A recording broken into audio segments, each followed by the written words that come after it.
Thanks everyone for coming. We just plan to have a little chat and want to spend a lot of time, much of the time, just try to answer questions. And so I get to ask the first question, actually, of my buddy here, Alvin Graylin, who was my former student. And I wonder about from a former student writing books. Here's one, Our Next Reality. Matter of fact, I presented to him a few months ago, a paper that he had written. That's right. In my class, like about 33 years ago. 33 years ago, yeah. And actually, when you read it, and when I read it, you were spot on, pretty much. Some of it, yeah. Yeah, some of it, yeah, okay.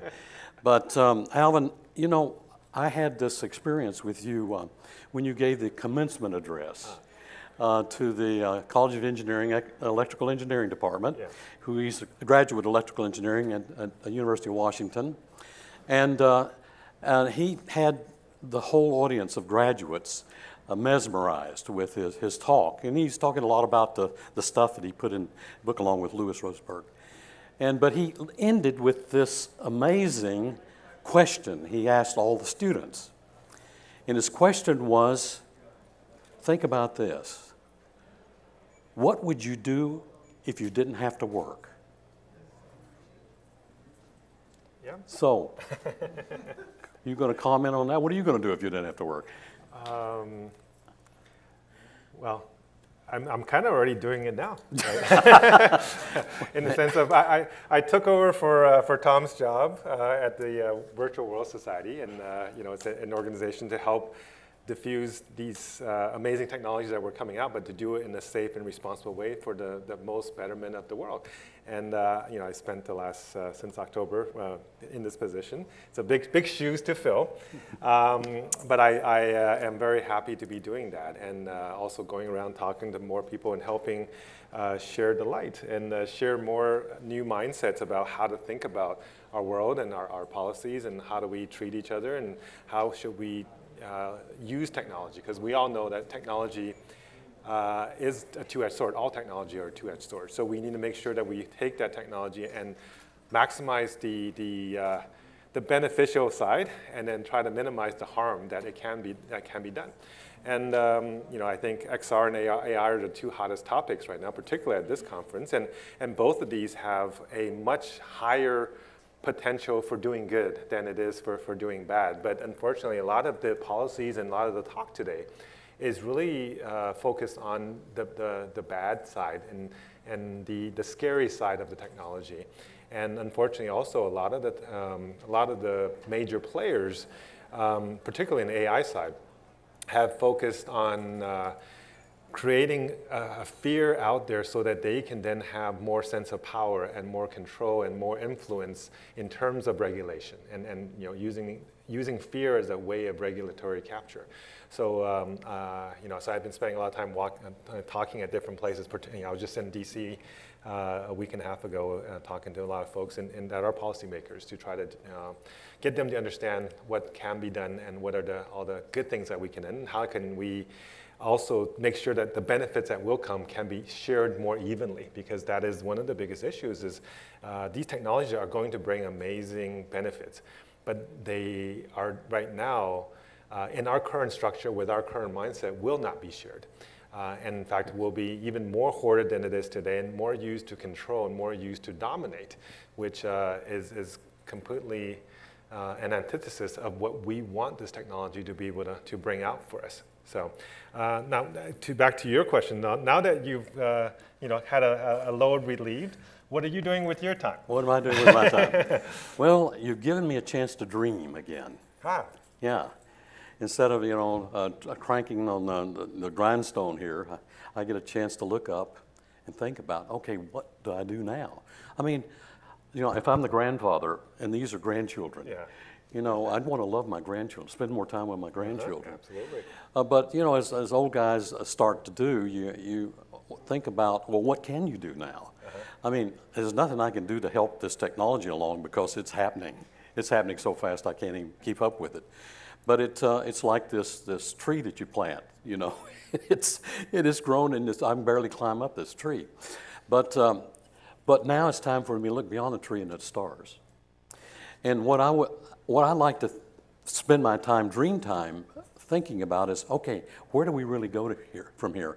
Because I'm looking around and seeing people are really sort of in darkness in a way. Yes. It's a dark time for our world, not just for our country, but for our world, Yes. and for a lot of reasons. And how can we overcome that kind of darkness, and realizing that we have to, just like when I was working for the Air Force, you know, you get a little altitude. When it's a gray day, you go into afterburner and climb up, you know, and you get above the clouds, and it's beautiful. Yeah. And so that's what I've got my head in the clouds now. You know, I'm getting up above that. So, and what I'm thinking about is that we have way more power than we think. Absolutely. And we just aren't using it. And I think that, and this is, I'm going to talk about this a little bit on Thursday, but you know, the last frontier is not space, going to Mars, going to the moon, going to the oceans, wherever. The last frontier is here. It's us. And so how do we think about how we actually would fly our soul ship? And what kind of places could we go? And what could we do? And if we're able to be above the clouds and look down, how would we change things in terms of what's going on with this? And realize that, you know, some of these things are going to resolve themselves. But in order for them to resolve themselves, I think people need hope and something to look to. And hopefully I can help with that a little bit. And I don't have all the answers, but I do have, perhaps because I've been in this place so long, working on this, maybe a slightly different perspective of where we can really take this. I mean, it's already wonderful things are happening, but I think way more things can happen. And in terms of this last frontier, we now finally have amazing tools to help us with what's going on with AI and the marriage with VR. And in a way, this gives XR back again into the formula. We sort of got, you know. I mean, you sad, heard this sad morning deal. from Maury. He said Yeah. that you know, AI needs XR, and XR needs AI. And I think it is more true now than it has ever been. And you know, we've been saying this for a long time, Right, but now right. people are actually finally listening, and especially with all the new 3D generative tools out there. You can essentially now create 360 movies or even fully 3D spatial worlds using prompts now. You know, you can do it definitely for objects, and then also for environments, and then you put them together with or without tools. You know, the pipeline and cost and effort to make these worlds have come down, you know, exponentially. So I'm very, very hopeful. And I remember a year ago I was on stage with Charlie Fink, and he was talking about you know, that I told him a year before that you know, we would be able to start making worlds, and he didn't believe me, and he said, now I do. And I think now it is even becoming more real, because and it will be more interactive, it'll be more realistic, and it will all be done in real time very soon. And when that happens, the lack of content that we have in XR is going to get solved. And when that happens, the demand for devices on your face that are able to bring you into those worlds is going to be amazing. And in addition, it will also open up 8 billion people to become creators in this industry, which you know, we just don't have enough people doing today. Amen. But you know, now that we have the tools, we have the hardware and the software tools, so we can create the worlds. What kind of worlds are we going to create is the question. Yes. And because, so what? I mean, if we have a hammer that is a tool that amplifies what we can do, we, of course, want to use that hammer to build something. And how do we build a future with these worlds? Because these worlds are important to have. Because the most important thing, and this is my mantra, the most important thing about what we're doing is not when you put the headset on, it's when you take it off. What are you like once you take the headset off? How are you changed? Is your life better? Are you happier, more productive? Do you see the world better? You see the birds and the flowers and the trees, your grandchildren? So that seems to be, and this is where we border on the policy side. Yeah, exactly. It gets us into the policy domain because, we're concerned about regulation in two ways. One is, if things are going so fast, how do you regulate it? And should you regulate it is the other question, because the previous speaker was talking, we're talking about, we don't want regulation to constrain. We want it to enable, but the adage, I think the main adage we should be thinking about is do no harm. Because if we do no harm with either the hardware technology or what it does to people, it's a showstopper for everything that we're going to be doing and put a halt on things for a long time. Especially with this technology, because of the immersive nature of what we create, is that it gives you the memories and experiences of a physical experience. So if you leave trauma, it actually will be real trauma. But if you, provide real education or real emotional support, it will also be real as well. So we need to take that responsibility very seriously. And we also need to think about not just making it for pure profit. I feel like, in fact, a couple days ago, I was speaking at the TED AI conference in San Francisco, and it was with 3 other content creators, and they were very worried. They're saying, hey, this AI is going to take my job. It's going to make me, I can't sell my art, and I can't sell my writings. And one of the things I said, hey, yes, you're right. In the near term, that is a problem. But this is also where policy and government need to step in, and they need to provide a universal basic income, or in fact, a universal basic infrastructure that goes beyond income to allow the artists to be able to freely give away their content and have it be shared to as many people as possible. And if you look at copyright law, why was copyright law created back in the 1700s? It was because they wanted people to be able to share their writings, share maps, share patents, share information, so that the benefits of that writing can get out to as many people as possible, or of those creative arts. And right now, we've actually perverted that a little bit with the current copyright laws, where it used to be 14 years. It started out at 14 years, and it became 25 years, and 70 years, and now life plus 70 years. So it was to give the artists a certain period of protection for that information, for them to be enticed to share. At this point right now, it's being used by mostly actually corporate, because at the life plus means that it's already past the life of the artist. Why does he care about protecting his art? He should be wanting it to be shared. But it is those corporations, the filmmakers, the film studios actually, that push that type of extension. So I definitely appreciate the artists need to survive and be able to feed their families or whatever. But if the government starts to think about this and start to provide that infrastructure, that basic income, then more artists will be able to take their creative side and just share it with the rest of the world. And we're going to need to do this, because with AI, a lot of the cognitive work that we are all doing, whether it's making 3D content or writing software or creating art, a lot of this will be AI will be able to do a lot of this. So if you're not the genius level creator, it will be a very difficult thing to try to make a living from that type of a craft, right? So, and we're going to need to make sure that people are taken care of and can preserve their dignity. So. Well, I remember I was working for an aerospace company, and in my lab, my private lab, working in an aerospace company, and they wanted me to sign this contract about intellectual property, and that they would own everything, including my thoughts. Oh, your thoughts. That's tough. And what if you don't have any? I mean, and I said, how do you do that? And they said, I don't know. This is just what the lawyers made me put in there, And so you start thinking about ownership. And it goes back to the indigenous people. Chief Seath, among others, and the coastal sailors said, how do you own the land? How can you own it? And so some of these things, certainly, you want to have a recognition and protection for the things that comes from your creative.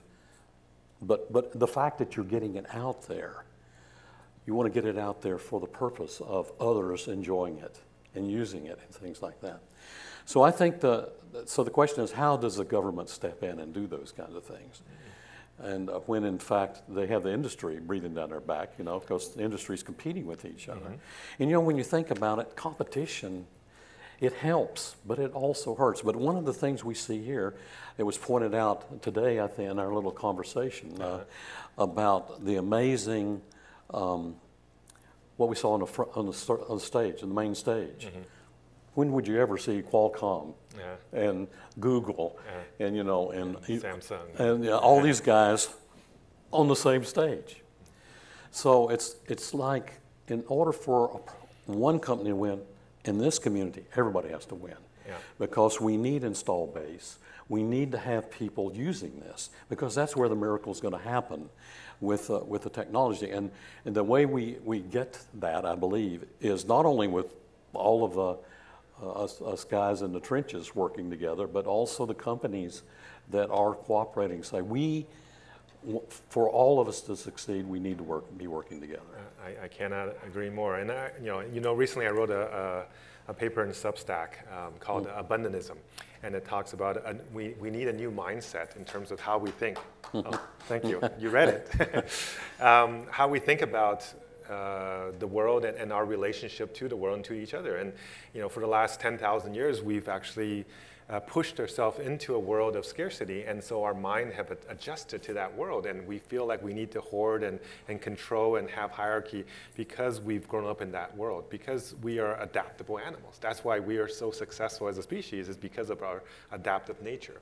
But fortunately, very soon we are going to, all the technologies that are coming out from all the different labs and all the different countries around the world is going to give us the ability to come into a world of abundance. And when we get to this world of abundance, we actually need to adjust our mindset and our need to control and our need to compete and to think that the world is a zero-sum game, when really in a lot of places in the world already today, it is not a zero-sum game. It is not a scarce world. And so when we do that, we will be able to then change the mindset to share more, to be more open, to think about more helping others than trying to better ourselves. And if we did these things with the technology that we have, we can then make the entire world an abundant place, which is highly, highly possible. So yeah, back to you. Yeah. Well, maybe I'm looking at the time. Maybe this would be a good time to ask get some questions. The questions from the audience. Please. Any hands out there? Yes, Avi. Yeah, the mic will come. It's coming. Yeah. To your. Oh. Sorry. Oh, hi. Hi. Hi, Robin. Hi. So I keep hearing and keep thinking, as I've read your book, Alvin, about and in the talks this morning about this change that's coming, how we're all going to be creators, or the next generation of people, not me, is going to be creative and making all these worlds. And to your point, Tom, like, what are these worlds going to be and how are they going to help us? But what about, you talk about a changing mindset from scarcity to abundantism, and I think we need a radical change in education too, from, the kind of, we've been talking about the entrepreneur economy for, 10, 15, 20 years or something, and the concept of teaching kids how to be entrepreneurial is just coming into schools now. And now we're changing again to this totally creative economy, and there's nothing like that happening in school as far as I can tell. I mean, the minute you go into school, all that happens is that they try to drum out of you being creative and being able to think for yourself. So talk about that a little bit, please. Now, let me speak to that to begin with. There's a real problem in our institutional education, of course. And of course, as everyone knows, it's an old institution that grew up during the Industrial Revolution period of time, trying to train people to be factory workers. Yeah, factory workers. And so, how does a school deal with creativity? But when the kids pretty much they beat the creativity out of you, just like you were saying. Well, I think that we have to change the educational institution as we know it today. And this is where I think is a big boon for AI and XR together, because kids learn their own way. I mean, they need to have a freedom and agency, to use their agency to discover their own bliss, to explore and things like that. And certainly with the technology we have today, each child could have their own tutor, and that could help them develop that. Now, that's not going to take the place of going into the school where they'll have to work with other students to do something. And so I believe that, I mean, just like universities even, and you look at all the buildings, University of Washington, all these buildings, you know, and most of the time they're empty. You know, occasionally there'll be a class with 200 students in it, or 30 or whatever like, but the rest of the time you're heating and air conditioning, all that bricks and mortar, and it's going, what you should have is laboratories. It should be full of laboratories. Schools should be places that kids go to do things where they can work together and have the resources they wouldn't have at home. But in terms of the things that normally are happening in schools, that can happen anywhere and happen in their homes. So that's going to be a radical shift. And another thing, by the way, is the schools don't have any money. Institutional education. You have so much money you can spend per student. Furthermore, every educational technology department in every school district is different. So it's not like you can be in a country where it's a top-down thing, you're going to do this. In the U.S., at least, you have to go to each of the school districts and talk to those people. So I think we have a shaky... Let me just make a quick addition to that. And Yeah. I think we can also leverage AI a little bit more beyond just the physical location of the school, is to bring the school to the child. If we start creating personalized AI tutors, which is actually what I'm working on right now, in addition to working on the Virtual World Society, is then you allow the student, the learner, to learn at their pace with the content that's relevant to them and keeps them interested. And we want to maintain that curiosity, and we want to be able to craft a curriculum focused on every individual child so we can maximize their potential. And I think that's something that will then liberate the traditional teacher from being focused on just the informational side and focus more on the relational side and the coaching side and the emotional support side, which I think is very difficult for AIs to do. But it would be something that, you know, I'm sure we've all had teachers in our past, one or two that changed our path in terms of motivating us to want to strive for something. And I think AI will be able to give the time back to the teachers to allow them to do that. So maybe one last question. Yeah, so Avi?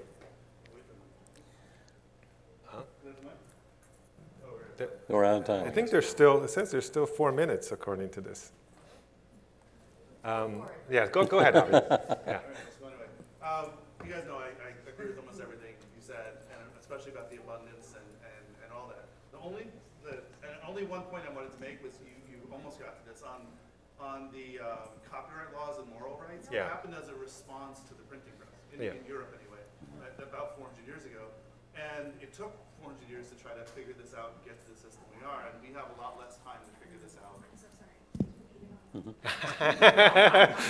All right, so I'll shorten it. I'll agree with just about everything you said, and just point out the point about the printing press. And the change with AI is very analogous to the introduction of the printing press. It threw people out of work, scribes.